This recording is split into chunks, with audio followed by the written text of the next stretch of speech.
One of the things when I've asked about Facebook Lives, one of the things that repeatedly you guys are asking for relates to IEP goals. And so I thought I would just focus on some of the 5 key things that we don't often think of when we think about IEP goals. Like, I think most of you probably have had training on making sure that your goals are measurable, making sure that your goals are clear, those kinds of things. But there are some things that over the years, as I have written IEPs, I have found to be incredibly important in terms of making sure that the goals are something I can easily measure and are something that are easily understood. So that's what I'm going to focus on today.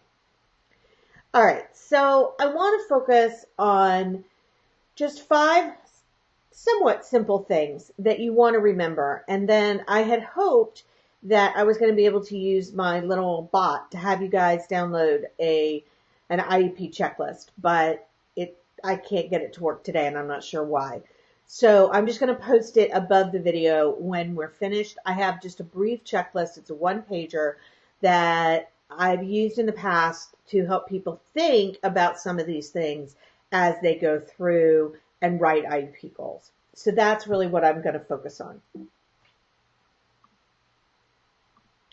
So the first tip that I have is that we want to make sure that we're basing our goals on assessment. One of the questions I get asked frequently is, how do I know what IEP goals to write?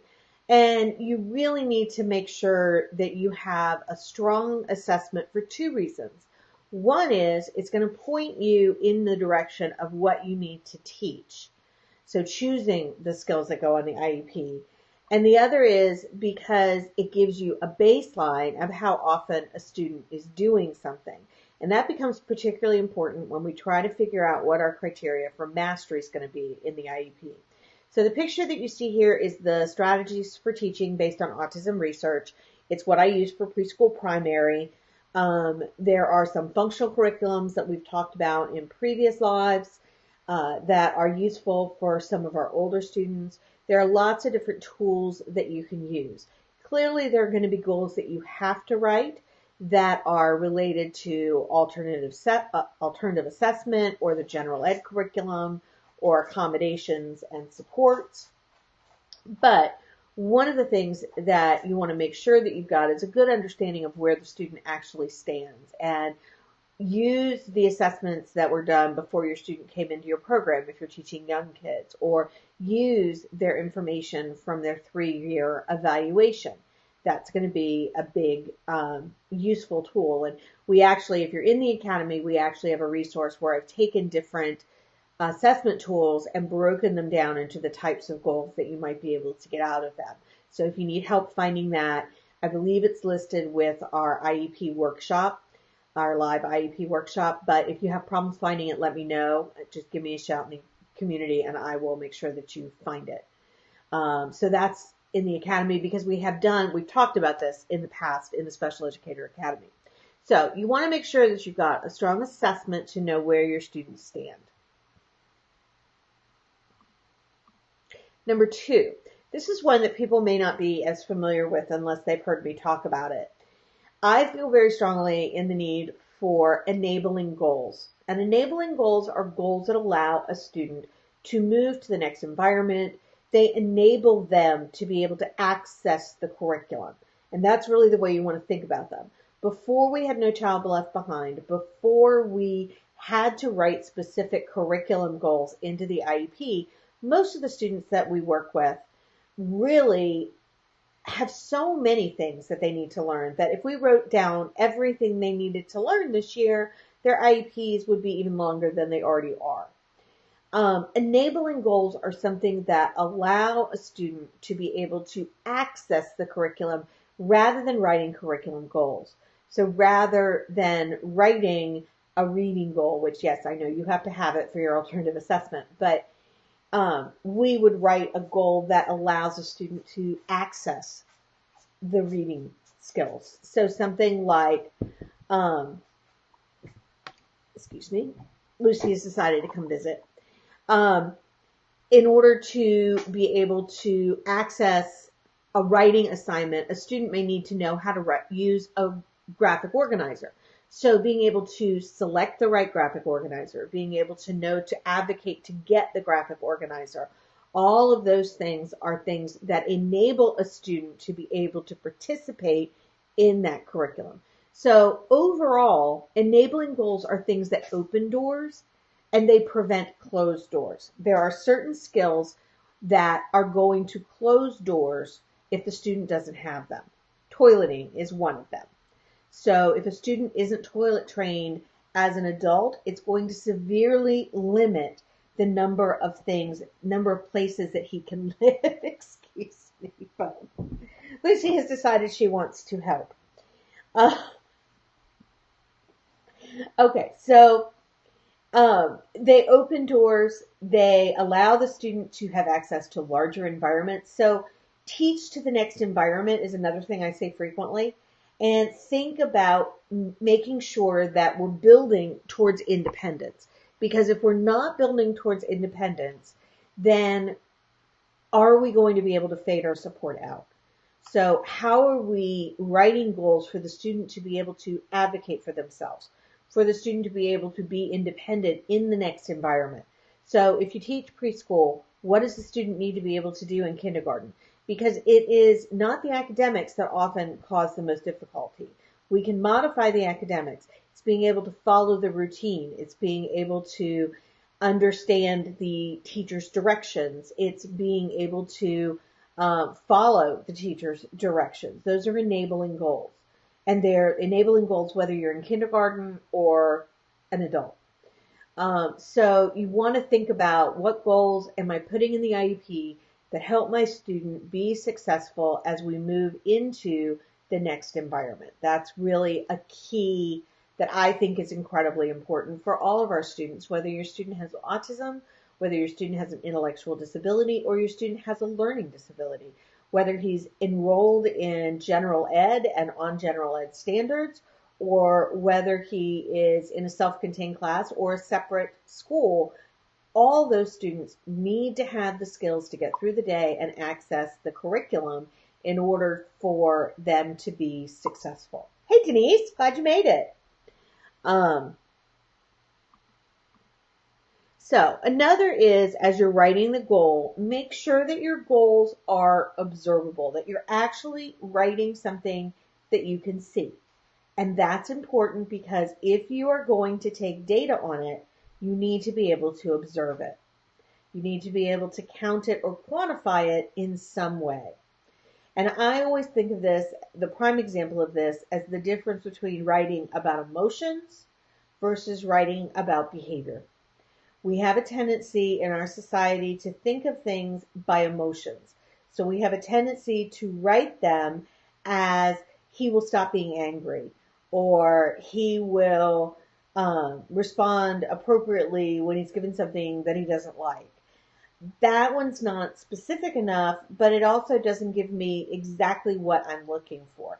I need to know when I go to take the data, what exactly am I looking for, and how is that going to impact the student? So how am I going to take the data? How am I going to measure it? It's going to have to be something I can see. I can see somebody being angry if they're throwing something or if they're yelling at me. But some people yell at me when they're not angry at me. Some people get very quiet when they're angry at me. So you want to make sure that you're describing the behavior, not the emotion. You want to describe the things you see and can count, not the emotions. Next up, this is one that really came up when we were working with the preschool at the university that I worked at, and it became really clear that our students, our teachers were struggling because the way they were writing the goals weren't matching up to the way we were teaching the goals.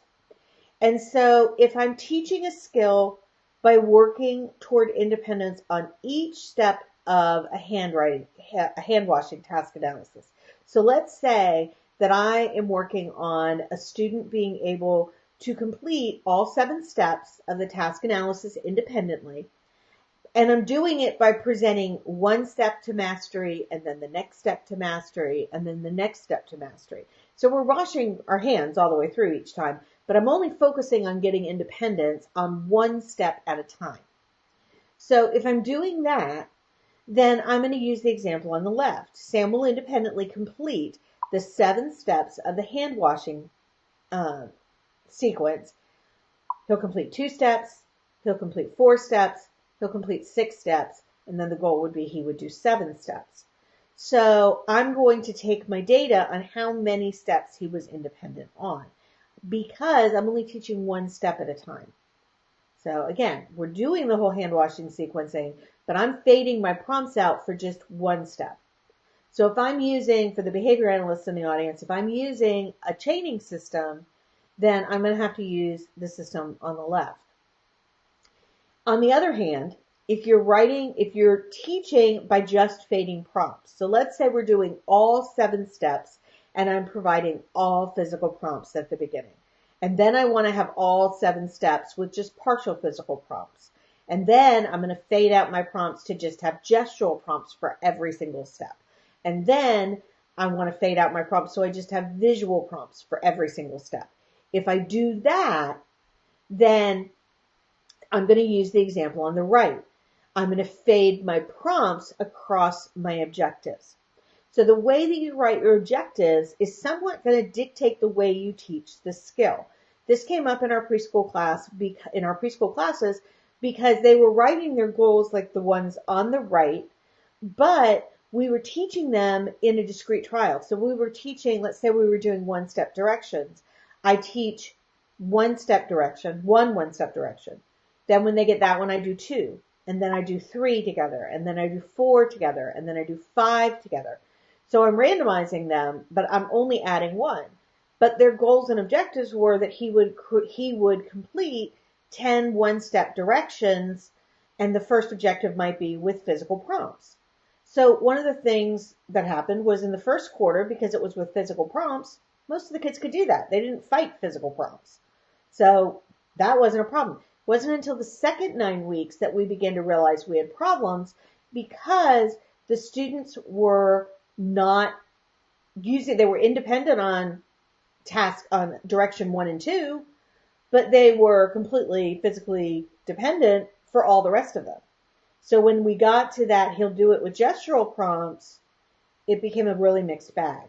So it became to be very clear that we weren't writing our goals and objectives to match the way we were teaching the skill. So think when you write your IEP goals, how am I going to teach the skill? Because that's going to make a difference in how you're going to write your objectives and your goals and objectives. And finally, along those same lines, think about how you're going to take data. Because a lot of times we do ourselves a disservice by writing our criteria for mastery in a way that makes it almost impossible to try to take data within the environment that we're in. So we tend to write, he'll do it such and such out of so many opportunities. Well, that's great if it's something that A, we know what an opportunity is. So he'll answer 4 out of 5 questions. That's no problem. I know what a question is. I asked 5 questions. He answers 4. He mastered it. On the other hand, if I say that he will initiate 4 out of 5 times, I don't know what an opportunity to initiate looks like, because the whole point of initiation is it's always an opportunity to initiate. So you really want to think about how you're going to make it easier. Karen, yes. Karen is asking a good question because I'm using all different kinds of terminology. A physical prompt is the same as hand over hand. So a partial physical would be if I pull my hand away before completing the action. And a physical prompt would be doing hand over hand. That's a great question. Okay. So we want to make sure that we are writing our goal so that we can take data on it. So that's where knowing your baseline becomes really, really important. If I don't know how many times during recess this kid initiates with another peer, then it's hard for me to know how many times I want him to initiate in that amount of time. So there's really 2 things I need to know. One is, how many times does he initiate during the 15-20 minute recess now? And the other is, How often do kids his age initiate? Because a lot of times we end up setting our criteria of mastery better than our typical kids. So you want to make sure it's developmentally appropriate. That happens a lot in preschool where kids' language skills are not developed enough. Typical 3-year-olds don't initiate clearly. 2-year-olds do not initiate clearly. They hit each other over the head with stuffed animal. That means come play with me. But we're asking our kid to use language, but he's the same age. So you want to know what a typical kid does and what he's doing now. And then you want to try to pick a place in the middle that you think the student can master by the end of the year or the end of the objective time, depending on what it is. So you're going to base it on previous data. You're going to base it on what kind of skill it is. It may be that you don't want to count it at all. It may be that you actually want to measure how well he does it. So I could say he will take 3 turns in a conversation. And that turn might be somebody asks a question, yes. Somebody asks a question, no. Someone asks a question, yes. And that's all you're getting out of him. That's very different than, did you go see a movie this weekend? Yeah, I went and saw Frozen this weekend. Did you like it? Yeah, it was really cool. That's a much better quality conversation, but it's the exact same number of turn taking. So sometimes the quantity isn't as important as the quality. And in that case, you may want to use a rubric to assess the skill. So is he looking at the people when he talks to them? Is he standing an appropriate distance away? Is he answering questions and returning with more information? So we actually have a live somewhere, and if anybody needs it, I can help you find it, on using rubrics to assess skills. And they're really good when you need to look at the quality of writing, the quality of social interaction, the quality of communication. How important is the mastery of the skill? So there are some things we shouldn't guess at. Crossing the street is always my example of this, because you need to be able to cross the street looking both ways and not going when cars are coming 100% of the time. Because if you only have to do it 90% of the time, 10% of the time will kill you. So it matters as to how important mastering the skill is as to how high we set that level of mastery. It also matters what typical kids do. Typical kids, as they get older, as they get teenagers, they don't answer a lot of questions from adults. So we want to make sure that we are putting our mastery in line with what would be typical for them. How practical is it? It's much more practical for me to just have to go to recess and say, yep, he initiated. Yep, he initiated. Yep, he initiated. 3 times, I'm done. Then, well, that was an opportunity to initiate. Well, that was an opportunity to initiate. That's much harder. So think about how you can measure it, and don't think that it always has to be the hardest way. How practical is it? And finally, consider adding a time frame. I've had situations where families felt like all of the data needed to be averaged together. So they took the beginning of the 9 weeks and the end of the 9 weeks, and they wanted to average them together. That's like averaging the pre-test with the post-test. So that becomes an issue because it just dilutes all of the progress that a student has made. If he couldn't do it when he started, which one would assume, that's why we write the goal, and he can do it at the end, that's what we want. We don't want to water that success down by including his baseline information. So I have come to say that he'll do it for, this percentage or this number of times or for 3 consecutive days over a 2-week period or something like that, so that I'm quantifying how long we're going to use that data. So those are my 5 things.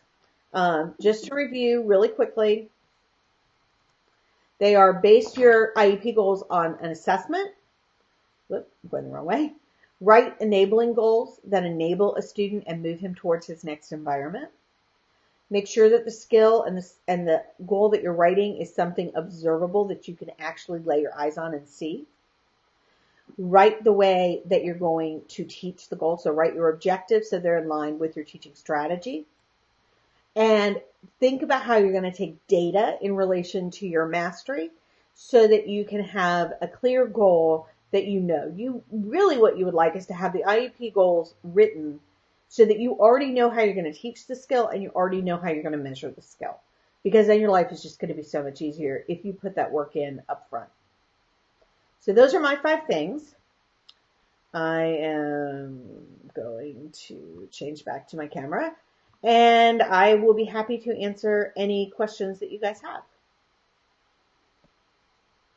And then we'll be done because it's Father's Day.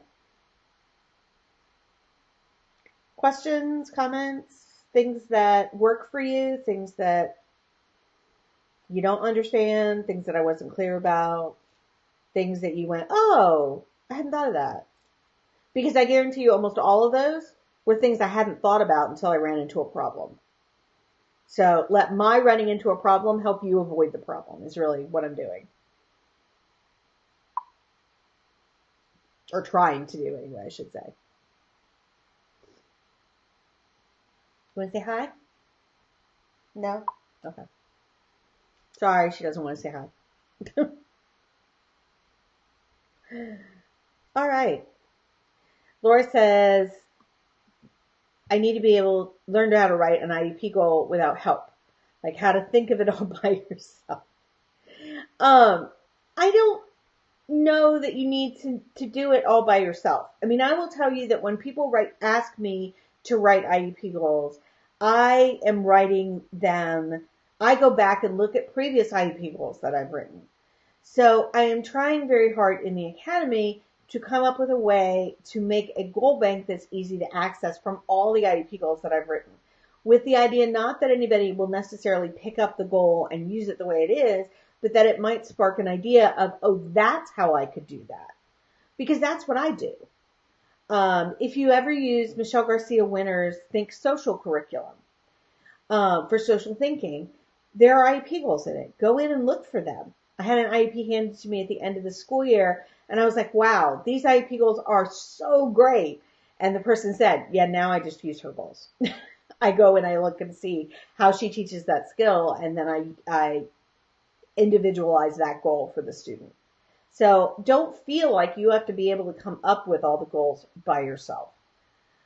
Many of us go and look at different resources to try to figure it out. And then you can individualize from there. There's nothing wrong with getting ideas from someplace else.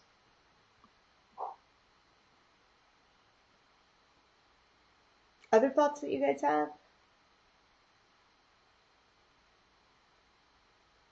All right. Well, thank you for joining me on Father's Day. I almost postponed this till Monday, but I just decided it's easier to keep it on Sunday. I should be here next Sunday. I will be flying back from Texas on Saturday. So I am hoping that I will be together enough and not so exhausted that I can't be here on Sunday.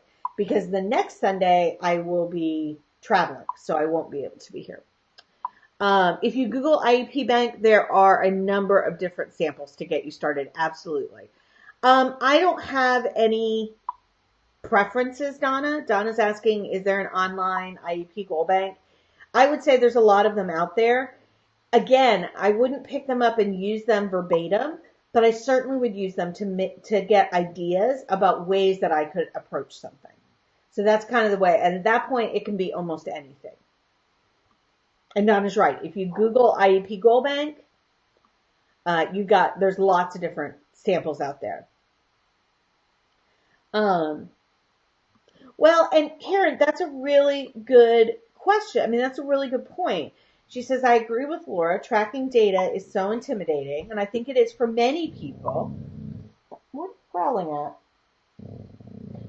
Lucy doesn't like to take data either, apparently. And so, hey, excuse me. So tracking data is intimidating for many, many people. That is not you. You are not alone. Knowing what data you need and how to get it before writing the goals. But here's the key. The way you write the goal actually makes a difference in what data and how much you need. So think about that. Think about the fact that the way you write the goal is going to dictate what data you need. So focus on it that way, and it will be much easier to move forward. If you are in the Special Educator Academy, we have a whole course on data. just for that reason, because I think it is intimidating for most people. You are definitely not alone. Yes, when she growls, she does sound ferocious. That's why I'm trying to get her to stop. She doesn't do it often, and she'll stop when I tell her, but she tends to growl instead of bark, and I think it scares people. All right. Everybody go enjoy the rest of your Sunday. I hope that most of you are out of school. I know people like Denise still have some weeks to go, but it's getting closer. And hopefully I will see you again next Sunday. So keep your eye out for when that will be. All right. Thanks for coming. I really appreciate you guys' support. And if you've got any questions, let me know. And I'll put the link to the IEP checklist above the video. Bye, everybody.